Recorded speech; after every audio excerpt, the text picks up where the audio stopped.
Hello, Libra. It's Oh My God Tarot, and this is your Someone's Planning on Reaching Out tarot card reading. I'm gonna have a look at the astrology reading cards, and then we're gonna head into the tarot spread. Okay, so Libra, we gotta keep the vibes up. We gotta be excited, happy, but also chill.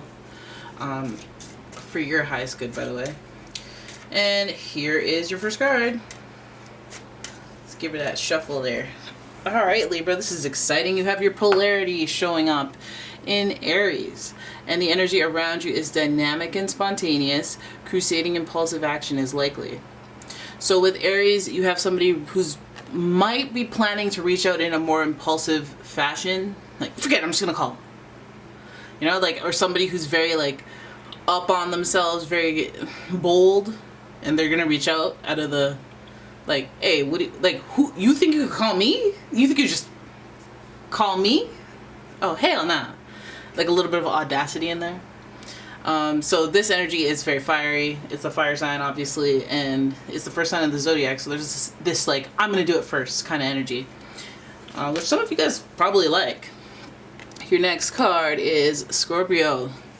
So this person who's planning on reaching out has Scorpio energy to them, which means it's intense, masterful, thoughtful, and magnetically charming, but also secretive and possessive. Scorpio is very, very intense. You can feel things deeply, and they take things very personally and very deeply when it comes to them or any of their loved ones. So this person, not only bold, but intense. And you know, these two signs are connected by the planet Mars, which is the planet of aggression, which is the planet of, I guess, desire to some degree, desire and action. So this person will do the do. They will hella do the do. But now we know that it's kind of fueled by some intense feelings and beliefs. Scorpio is also ruled by the planet Pluto, and so we know that Pluto is about rebirth and transformation and growth and changing, kind of like, you know, changing up, switching it up through lessons learned during that last cycle, and you know, creating something else. Like, you know, you're never the same after certain events, and that's kind of like the rebirthing process where you're forever changed. So this person is going, let's hope they're not running hot, let's hope they're not angry, let's hope they're not, you know, maybe they'll come in with that sexual tension, if anything, that will they, won't they, make them googly eyes at you. Okay, your next card is Capricorn energy, and the energy around you is serious, materialistic, and hardworking. It bestows shrewdness and cautious ambition. So Capricorn, also very ambitious, just like Aries, very bold. Only Capricorn is a little more cautious. They're a little bit more organized. They're not as, let me just impulsively do it, no plan, no nothing. If I'm going to be impulsive, it's probably gonna be because I'm very confident in what the outcome's going to be. Capricorn is more along those lines when it comes to, you know, just taking a risk. Like, if they're gonna look dumb, it's probably not gonna happen. But if they're like, F this, I'm gonna do it, I'm gonna call her, I'm gonna send that letter, I'm gonna fax her, you know, then you got yourself a combo right here. It's funny because Scorpio is a fixed water sign, so I always consider Scorpio like very Capricorn-like. And that's why you'll find a lot of them together. This energy is very smoothly flowing into each other, so it feels like, you know, who they are makes sense. There's a series of events that happen that makes this person a little bit aggressive, a little ambitious, and desire-filled, but a little bit no-nonsense as well. Very intense. So let's have a look and see why they are planning on reaching out. And I'm using the Light Series Tarot for this. Let's have a look. Ooh, Four of Swords. This person is recovering. This person is in recovery. This person may be recovering from an event that has swept their mind and given them a little bit of frustration. This person may have acted impulsively in the past, and then now they're at a standstill and have to process what they have been through and what they've put themselves into. Because I feel like some of the responsibility comes from them. Like, they put themselves in that position, and now they're needing that time to really reflect and take personal accountability over what has happened. This is also a card of, well, the swords are, the energy is very, like, not aggressive, but like it could cut it could cut deep, whether with words or actions. And the swords is like this person's sitting there with their heart, so it's like this person has gotten their feelings hurt from, I guess, some of the decisions they've made or some of the interactions they've had. So they're recovering and repairing from that, but they may be taking things a little bit too hard or be like overly sensitive / overly reactive. Then we have the Fool. Look at that. We just talked about this. We just talked about not taking risks unless they're, you know, educated risks. But I feel like this person may be grieving or processing the fact that they did something very impulsively and it didn't work out for them, or it left them feeling empty or stunted inside. The Fool is associated with Uranus, the planet of surprise, and reform and revolution because of that visionary energy. The Fool is also associated with Aquarius. And Aquarius is this person that's like, I'm the star, I'm gonna just do stuff and things are just gonna work out. With blind faith, like they have that that X factor. And the Fool is only filled with so much confidence that they can just walk into something that they're not aware of, that they have no background with, and just try to like survive through it. They'll go into that. They have a very unique outlook, and they have a very good sense of self that they can survive. They're able to manage their emotions by compartmentalizing. So this person may seem very like, I'm just doing the do. I'm taking steps to do what I need to do by any means necessary to achieve what I want to achieve, but I don't know how I'm going to do it, and perhaps I was a little naive in it, and that's why this person seems like they have some regrets. I feel like this is you're building up a nice little story of why they're going to reach out, because they looks like they're out here in the streets doing things, going on adventures, and then maybe they just want to tell you about it. Then we have, you fell over now. Oh, look at that. We have the Five of Swords, more swords energy, and we're progressing from 4 to 5, and we see the Fool in between. So the 4 is the contemplation. It's the recovering from decisions that you made or that this person made. And then the 5 is about having to cut losses. I'm in too deep. I got to cut losses. I got to let this go. I don't even really want to sell my favorite chain, but I have to because I can't. I'm hungry.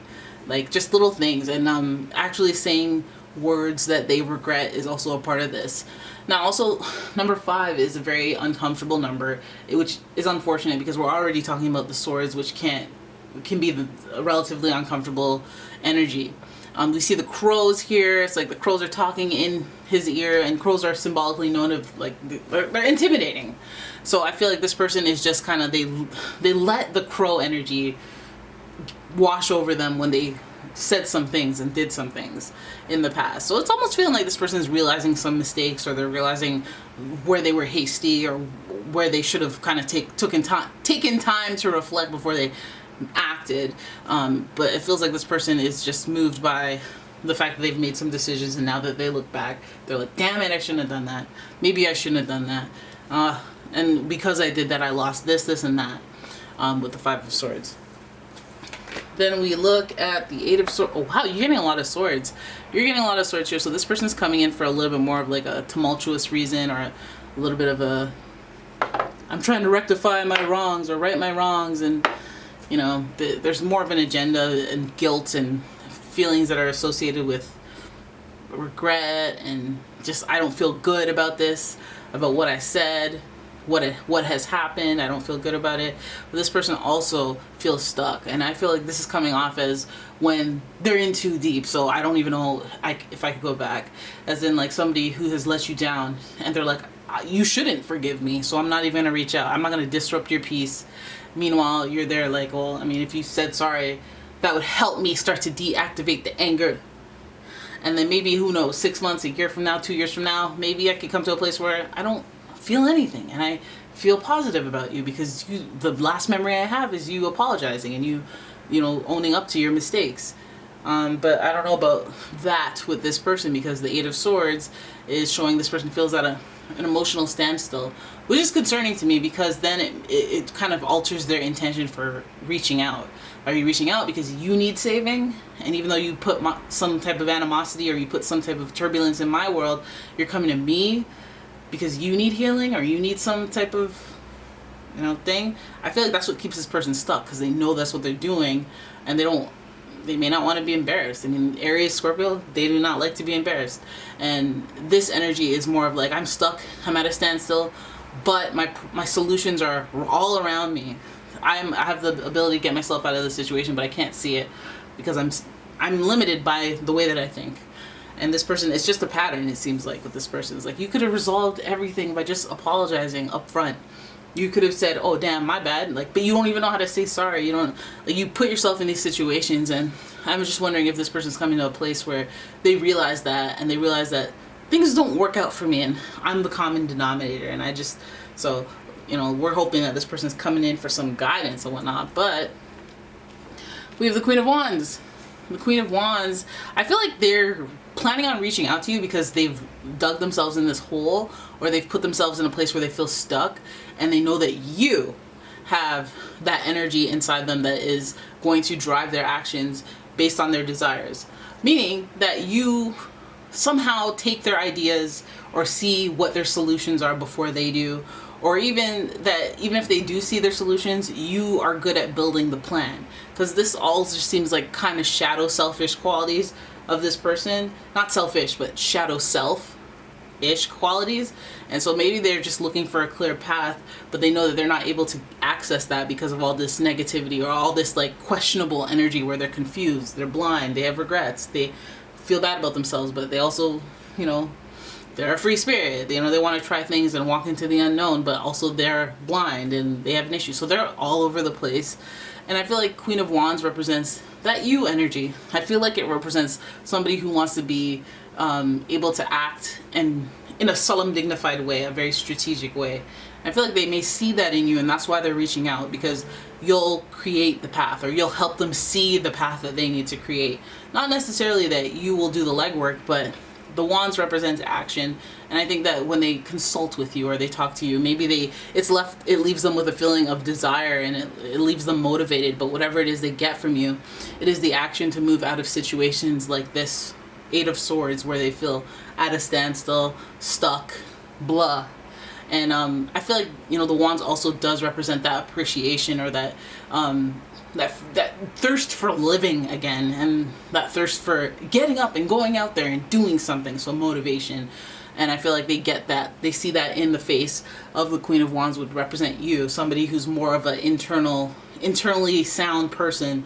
I mean, you may be somebody that acts and does things, or you may be motivated and determined, and it's proven by the way that you carry yourself. But I feel like this person is just looking for the face of that type of inspiration, so they can get themselves either through the situation, through where they are. So this person may have like even relocated or done something, went on an adventure of some sort that they aren't prepared for. They may be reaching out so they can get themselves out of a predicament that they're in while they're away due to poor planning. It could be poor planning, but it could be a bunch of other things. Alright, so there it is. That is your reading. I hope you guys enjoyed it. If you did, please give the video a thumbs up and subscribe to the channel. Leave a comment, share the video, and if you'd like your own personal reading, please check out the description for a link to my website, as well as a link to my Etsy shop, and I will see you in the next one. Bye-bye!